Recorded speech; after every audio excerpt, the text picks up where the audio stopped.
Hey, I'm Roland and we're here at IFA 2018 looking at the LG G7 One. The G7 One is the first Android One smartphone that LG is putting out, and it is basically a spec'd down LG G7 Think. So what they're speccing down is not the screen, which is the same as the G7 or the regular G7. So that's a 6.1 inch screen running at 3120 by 1440 pixels. It's a POLED panel, so just as good as on the G7. Small notch up top here, but what they're doing is basically they're switching out the innards, so they're switching around the components.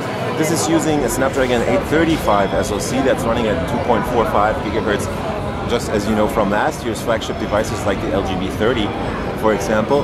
And they're also speccing down the RAM, so this one runs on 4 gigs of RAM and has 32 gigabytes of internal storage. The screen is the same, as I said. It is a pretty decent screen. It's super bright. It doesn't have any problems displaying colors in the real way that they're supposed to look. Also, Android One is particularly interesting about this device because it is a regular Android without anything on top, so there are no adaptations or no modifications done by LG, so you end up getting quicker updates, hopefully, and yeah, you just get the pure Android experience without all the LG's UI skinning stuff that has been going on there. Let's take a quick look around. We have the notch up top, which has the front-facing camera. That's a 13 megapixel camera with a 2.0 aperture, and right next to it on the right side is the earpiece, which I think doubles as a second speaker. Next to that on the left we have the front-facing sensors, so that's the different distance and brightness sensors, and I think there's also the notification LED integrated into there. On the bottom you get a small chin with these rounded corners. The whole thing is covered in Gorilla Glass and it has these rounded edges in a 2.5D fashion.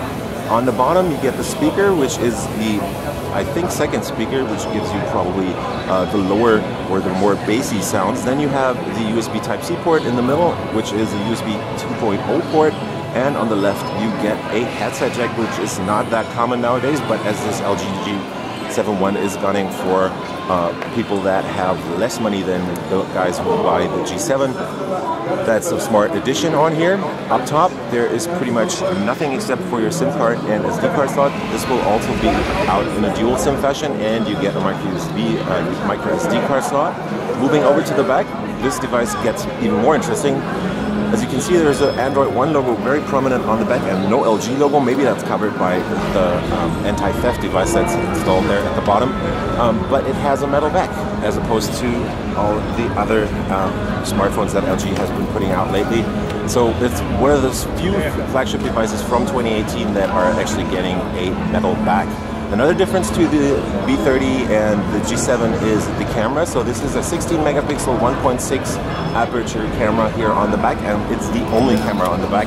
Underneath it are only the laser sensors for the laser autofocus and the face detection autofocus that's also integrated. Probably helps you getting pretty decent pictures with this device.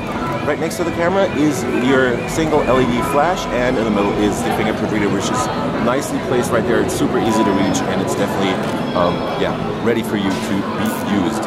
Let's move around to the sides. We have the power button. That's the only button on the right here, and if you move over to the left you end up with the volume buttons that are separate from each other, so there's no volume rocker or anything. It's just two different buttons.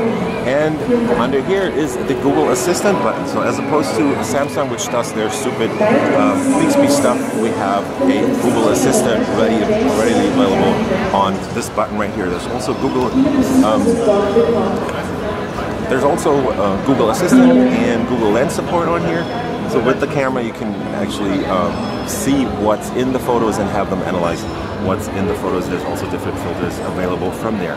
Software-wise, we're running a pure Android 8.1 build, so this is not running on Android 9.0 Pie, but it's a pure Android. There's no modifications. They're doing really nothing to the device except for maybe adding their own camera software, and that should pretty much it.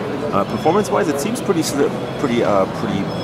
fast because it runs a Snapdragon 835, which is still a very decent SoC, considering the fact that it is running at 2.5 gigahertz on this device. So this has been a very quick look at the LG G7 One, the first Android One device from LG.